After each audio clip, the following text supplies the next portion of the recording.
खावर बहुत जज्बाती हो रहा है जायदा, तुम उसे समझाओ। जिंदगी से जुड़े रिश्ते इतनी आसानी से नहीं तोड़े जाते। शादी ब्याह कोई मजाक नहीं, जिंदगी भर का मामला है। तो आप क्या समझते हैं? क्या मैंने उसे नहीं समझाया होगा? मैंने उसे समझाया है, मगर वो समझने को तैयार ही नहीं हो रहा है। मुझे तो लगता है कि अब आपको उसे समझाना पड़ेगा, वरना वो तो फैसला करके बैठा हुआ है। बहुत बड़ी गलती कर रहा है वो। उसे जिंदगी में हर काम खसारे का किया है। पहले बिजनेस बर्बाद किए, अब अपनी जिंदगी बर्बाद करने जा रहा है। वहां बहुत अच्छी लड़की है, उसके वालिदैन भी बहुत शरीफ हो गए, वरना खावर ने जो हरकत की है ना मां के साथ, वो माफी के काबिल नहीं है। तो मैं क्या करूं? मैं तो उसे समझाने की कोशिश कर रही हूं, मगर वो कोई बात मानने को तैयार ही नहीं है। ठीक है, करने दो उसे अपनी मनमानी, लेकिन एक बात याद रखो साहिदा, एक दिन उसे अपने इस फैसले पर बहुत तकलीफ होगी, बहुत पछताएगा।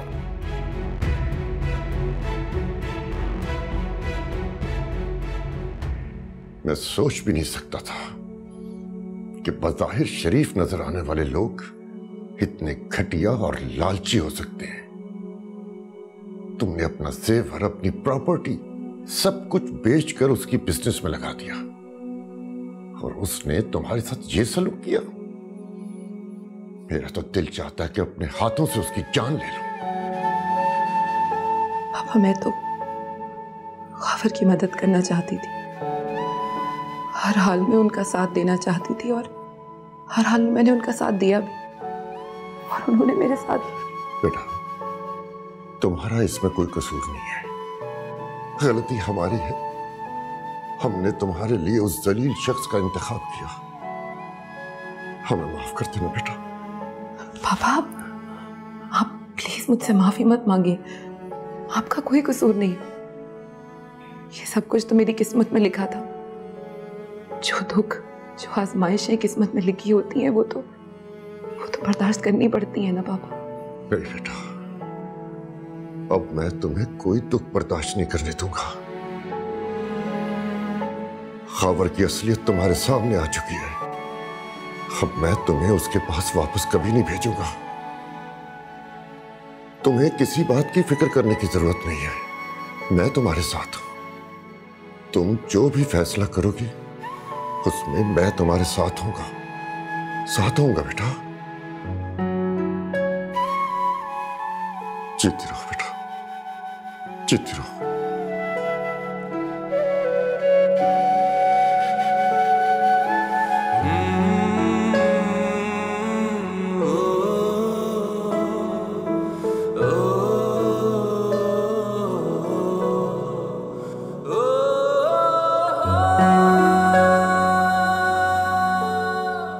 परवीन ने आज डिनर घर पे ही बना दिया था, तो मैंने सोचा घर पे ही खा लेते हैं।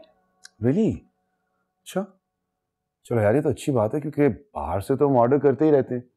आज घर का खाना खा के देखते हैं कैसा बनाया इसने खाना। बहुत अच्छा खाना बनाती है, but she doesn't know how to make continental food. तो इसमें क्या प्रॉब्लम है, तुम सिखा दो, गाइड करो, आहिस्ता आहिस्ता सीख जाएगी। कम ऑन समीर, तुम्हें पता है मुझे ये कुकिंग वुकिंग में कोई इंटरेस्ट नहीं है। अरे इट्स ओके यार, पता है मुझे। वैसे एक बात बताओ, काम ठीक कर रही है? कोई प्रॉब्लम तो नहीं कर रही तुम्हें? नहीं, नॉट एट ऑल, बल्कि सब काम बहुत अच्छे तरीके से कर लेती है, बहुत इंटेलिजेंट है। रियली? चलिए फिर चल के खाते हैं आपकी परवीन के हाथ का खाना, और देखते हैं कितनी इंटेलिजेंट है वो और कैसा खाना बनाती है। आइए।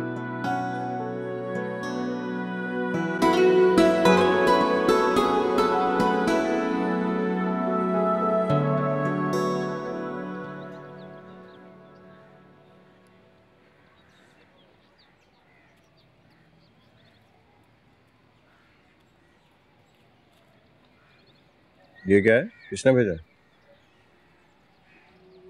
पता नहीं, खावर नहीं। खावर नहीं? क्या है इसमें, देखो।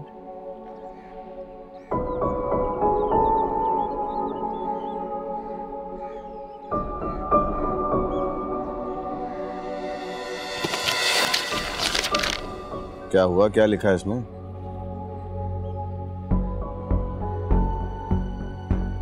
खावर ने मुझे डिवोर्स।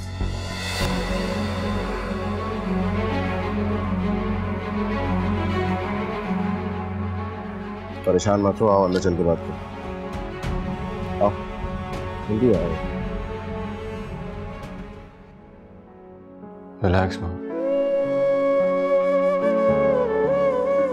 खावर के साथ रिश्ता खत्म होने पे तुम्हें इस तरह दुखी नहीं होना चाहिए। वो तो मैं डिजर्व ही नहीं करता था, तो प्लीज खुद को तकलीफ मत दो। सारे मैं पापा के लिए दुखी हो रही हूँ। मैं कभी पापा को दुख नहीं देना चाहती थी, और अब जब उन्हें सब कुछ पता चलेगा तो वो। तुम्हें क्या लगता है उन्हें दुख होगा? नहीं, वो खावर को अच्छे तरीके से जानते हैं, तभी उन्होंने इनकार कर दिया था जब जायदा आंटी और बाबर अंकल तुम्हें लेने के लिए आए थे।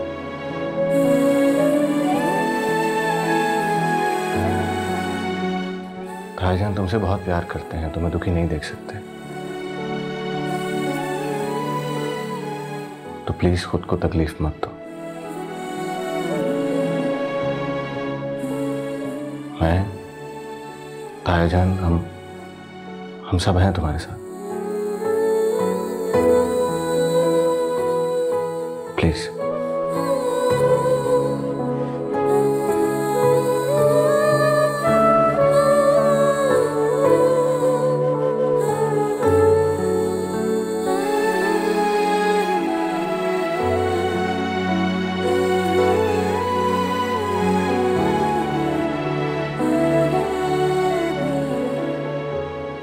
मैंने तो आपसे पहले ही कहा था, माँ के बारे में कोई भी फैसला करने से पहले अच्छी तरह सोच लें।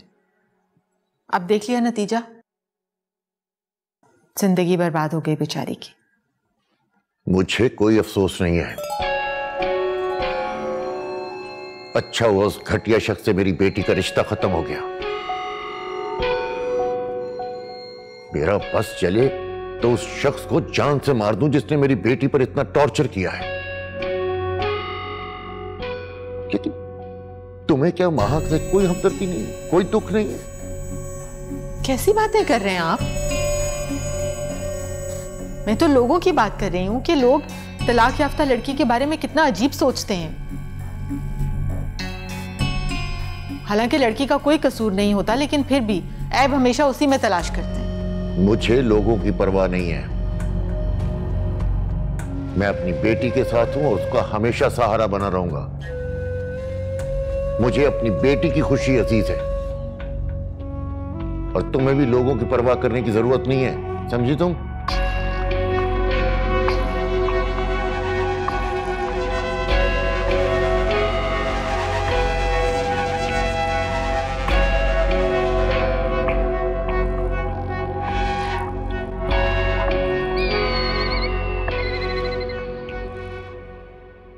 बेटा, मेरे होते हुए तुम्हें किसी बात की फिक्र करने की जरूरत नहीं है। अच्छा हुआ उस शख्स ने खुद तुमसे अपना ताल्लुक खत्म कर लिया, वरना मैं उस जलील शख्स को कोर्ट में ले जाता। बहरहाल तुम्हें दुखी होने की जरूरत नहीं है, और खुद को कभी अकेला मत समझना। मैं हमेशा तुम्हारे साथ हूं और तुम्हें खुश देखना चाहता हूं।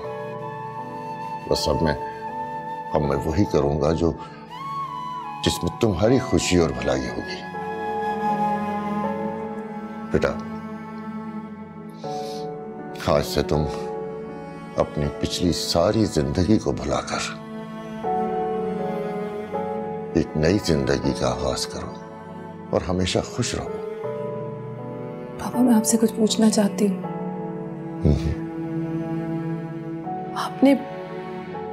आपने मेरी मम्मा को डिवोर्स क्यों दी थी पापा? क्या आप उनसे प्यार नहीं करते थे, इसीलिए आपने उन्हें छोड़ दिया?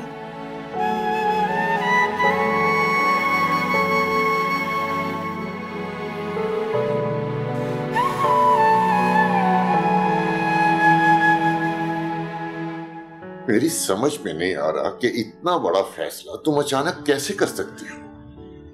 देखो, मुझसे कोई गलती हो गई है तो बैठकर बात कर लेते हैं। तलाक मसले का हल नहीं है।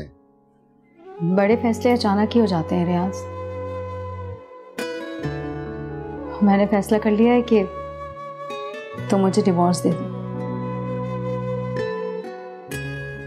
तुम्हारे साथ नहीं रहना चाहती। ये तुम्हारा आखिरी फैसला है? हाँ, ये मेरा आखिरी फैसला है। मैं अमेरिका फराज भाई के पास जा रही हूँ सेटल होने के लिए। और वहाँ वो तो अभी बहुत छोटी है, उसे तुम्हारी जरूरत है। माँ तुम्हारी बेटी है, इसलिए तुम्हारे साथ ही रहेगी। मुझे यकीन है तुम उसे बहुत प्यार दोगे, फिर वो मुझे भूल जाएगी, कभी भी मेरी कमी महसूस नहीं करेगी।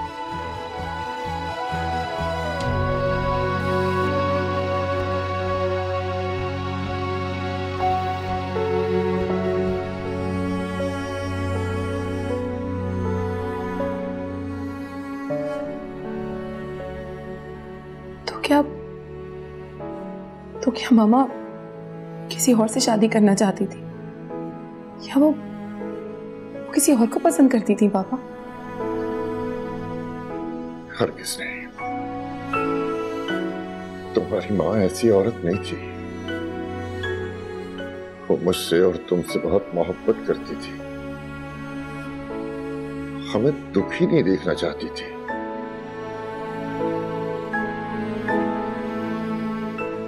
मैं कुछ समझी नहीं पापा।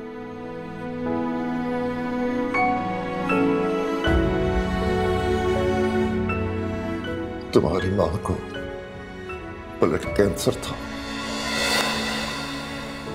ये बात उसने मुझसे छुपाई। डॉक्टर्स ने उसे जिंदगी से मायूस कर दिया था, इसलिए उसने हमें छोड़कर जाने का फैसला कर लिया। पर उन्होंने ऐसा क्यों किया पापा? वो उस वक्त तो उन्हें हमारी सबसे ज्यादा जरूरत होगी ना। बेटा, मेरी आंखों के सामने मरकर मुझे उम्र भर के लिए तन्हा नहीं करना चाहती थी, इसलिए अचानक उसने मुझसे तलाक लेने का फैसला किया ताकि मुझे छोड़कर वो अमेरिका चली जाए और मैं अपनी नई जिंदगी का आगाज कर सकूं। वो मुझे छोड़कर अपने भाई फराज के पास अमेरिका चली गई। वहां उसका इलाज होता रहा, लेकिन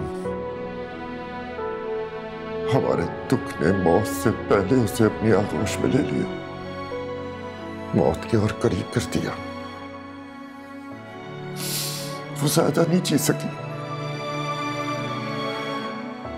ये बात उसके मरने के बाद फराज ने मुझे फोन पर बताई, तब मुझे सच्चाई का इल्म हुआ कि वो हमें छोड़कर क्यों चली गई। बेटा, वो हम दोनों से बहुत मोहब्बत करती थी, वो हमें दुखी नहीं देख सकती थी।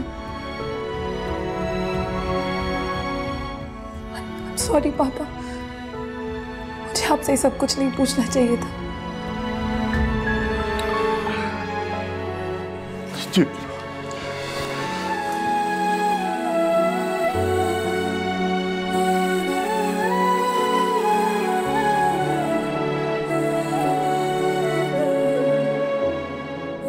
मैंने तुम्हारे पापा को कितना समझाया था कि तुम्हारे बारे में जो भी फैसला करें सोच समझ कर करें, जज्बाती ना हो। अब मुझे बताओ, अब मैं किस किस को जवाब दूंगी? लोग तो तुम्हें ही बुरा कहेंगे ना कि तुमने अपना घर बसाने की कोशिश नहीं की। मामा, मैं तो आपको अपनी सगी माँ की तरह समझती थी, तो फिर आपने मेरे साथ ऐसा क्यों किया? क्या मतलब है तुम्हारा? ये तुम क्या कह रही हो? आप तो खावर और उसकी फैमिली की सारी असलियत जानती होंगी ना।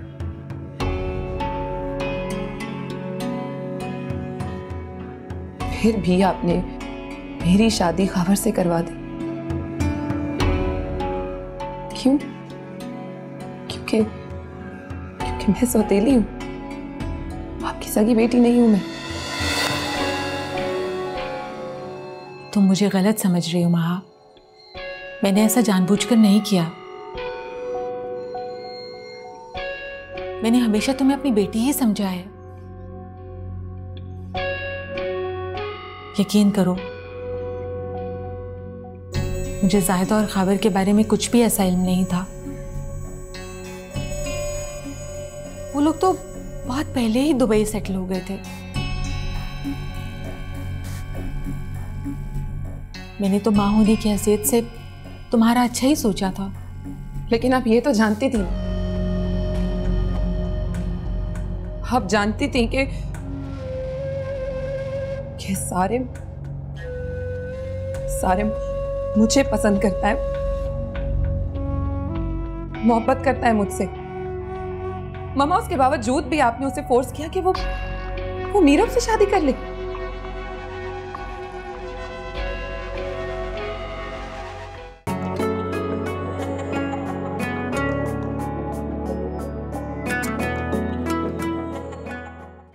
नैनो